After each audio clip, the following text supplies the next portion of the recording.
গম পায় আমাৰ এই যে পুৰণি কলীয়া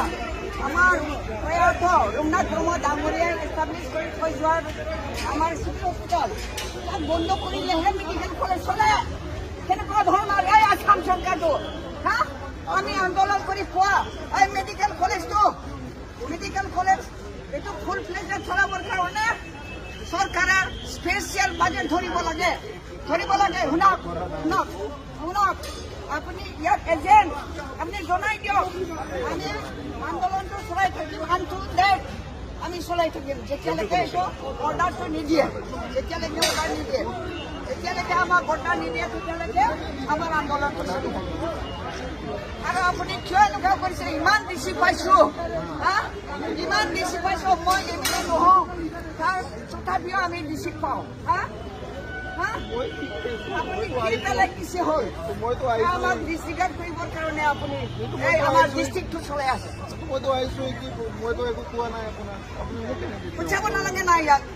পঠিয়াব নালাগে ইয়াত পঠিয়াইছে আপুনি ষ্টেটে যাব না বাইদেউ আৰু আৰু মইতো CSO মিটিঙত আছোঁ এইবিলাক কথা বাইদেউ আপুনি ক'ব নোৱাৰে মই আহিছোঁ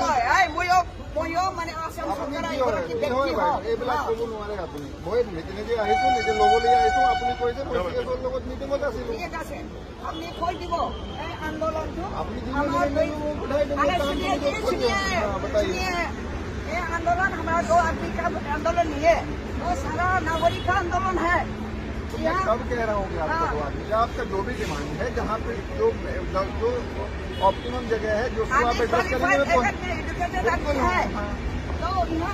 यहाँ गरीब लोग है बिल्कुल आपकी डिमांड पहुँचा दूंगा आपको हॉस्पिटल जरूरत है इसलिए इसको अब थमाओ इसको आपका जो भी डिमांड है एप्रोप्रिएट अथॉरिटी से मैं पहुँचा दूँगा मैं गारंटी दे सकता हूँ आपका कोई क्या फायदा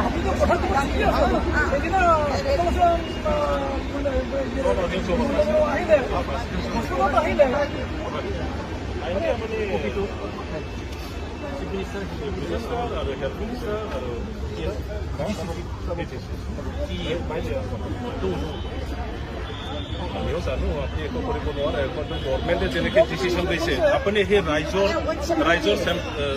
ৰাইজৰ হৈ পেলাই উইথ চেম্পিয়নে আপুনি আপোনাৰ লেভেলত যি পাৰে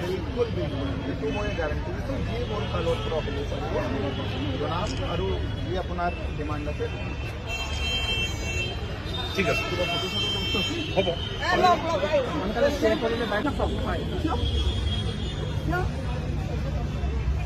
ইমান ডাঙৰ ইছ্যু আমি ৰাইজৰ বিচৰা নাই না বদলে নাই বিচৰা ৰাইজৰ মানে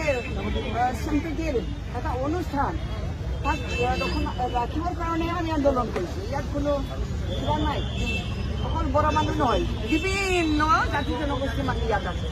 ডিচিক আমি মধ্য লোক কৰিব নোৱাৰোঁ মই মেজিষ্ট্ৰেট হয় বুজি পাইছোঁ আছে না অফিচত This is a public servant. He should come. আমি কিমান মেমৰেণ্ডাম দি আহিছোঁ কিমান মেমৰেণ্ডাম দিলোঁ আমি He is made for the service of the people. কৰিছে ইনচাল্ট কৰা হ'ব কিবা জৰুৰী কাৰণত যদি ব্লেক কামত থাকিলে আচল যেতিয়া আমি এক মিনিট সময় দিব নোৱাৰি নেকি মেমৰেণ্ডাম ৰাইজৰে হয়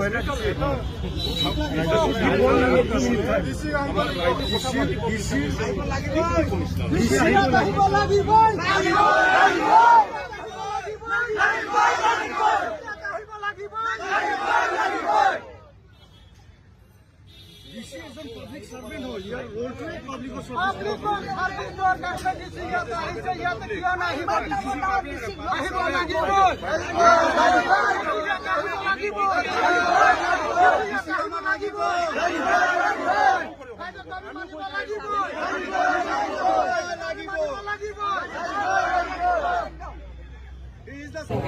যিটো স্থাপন আছিলে এইটো LCT ৰাখিবৰ কাৰণে আমি ধৰ্ণা প্ৰদান কৰি আছোঁ দীঘলীয়া 4 দিন হ'ল আজি আকৌ ৰেলী হ'ব ৰেলী কৰি আমি ডিচিটাত মেমৰেণ্ডাম দিব আমি দাবী কৰিছোঁ যে আমাৰ ইয়াত যি ৰঘুনাথ ব্ৰহ্ম চিভিল হস্পিটেল আছে এই হস্পিটেলখন কোনো প্ৰকাৰে শিফটিং কৰিব দিয়া নহ'ব পেছাৰগড়ত যিটো মেডিকেল কলেজ হৈছে মেডিকেল কলেজ স্থাপন হওক থাকক তাতো মানে ভালকৈ হওক আমি এইটো কামনা কৰোঁ আৰু আমাৰ ইয়াত যিটো ৰঘুনাথ ব্ৰহ্ম চিভিল হস্পিটেল, এই চিভিল হস্পিটেল আমাৰ ঐতিহাসিক চিভিল হস্পিটেল। দুৰ্গাপ্ৰেম এজন ডাঙৰ কৰ্মী আছিলে বড়ো সমাজৰ, প্ৰথম মন্ত্ৰী আছিলে। তেখেতৰ নামত যিটো হোষ্টেল আছে এই হোষ্টেলখন ইয়াতে থাকক আৰু কিবা যদি লাগে ইয়াত ভালকৈ আৰু ভাল ভাল ইকুইপমেণ্ট চফিষ্টিকেটেড ইকুইপমেণ্ট আনক, সেইটোৱে আমি চৰকাৰৰ ওচৰত দাবী কৰোঁ। এই হিচাপত আজি যে যিটো লৈ যাব বিচাৰিছে এইটো তীব্ৰ প্ৰতিক্ৰিয়া কৰি আমি আন্দোলন কৰিছোঁ আৰু এই আন্দোলন আমি কৰি থাকিম। এই আন্দোলন ক'ত যাব ইয়াৰ পৰা আমি দুৰ্গাপ্ৰেম চিভিল হস্পিটেলৰ পৰা ষ্টাৰ্ট কৰি আমি DC অফিচ যাব, DC অফিচত আৰু আকৌ আমি DC অফিচত মেমৰেণ্ড চাবমিট কৰি আকৌ ইয়াত বেক কৰিব। বেক কৰাৰ পিছত আমি শেষ কৰিম। এই কাৰ্যসূচী কোন কোন দলৰ সংগঠনে দলততো বহুত আছে সংগঠনৰ, যেনিবা ABMCও আছে, বনচু আছে, আমাৰ আশা আছে আৰু ৰাভা ষ্টুডেণ্ট আছে আৰু যিমান দল সংগঠন আছে ইয়াত এই মানে কিবা কংগ্ৰেছ চিটু আছে, BPF আছে, প্ৰতিটো দল সংগঠন ইয়াতে জমা আছে। এই গতিকে এই দল সংগঠন কোনো মানে ইয়াত হোৱা নাই, নহয়। এইটো মানে সামাজিক সংগঠন হিচাপে, সামাজিক দাবী হিচাপে, ছ'চিয়েল এটা মানে ক্ৰাইচিছ হৈছে হিচাপে এই সংগঠনটো আছে।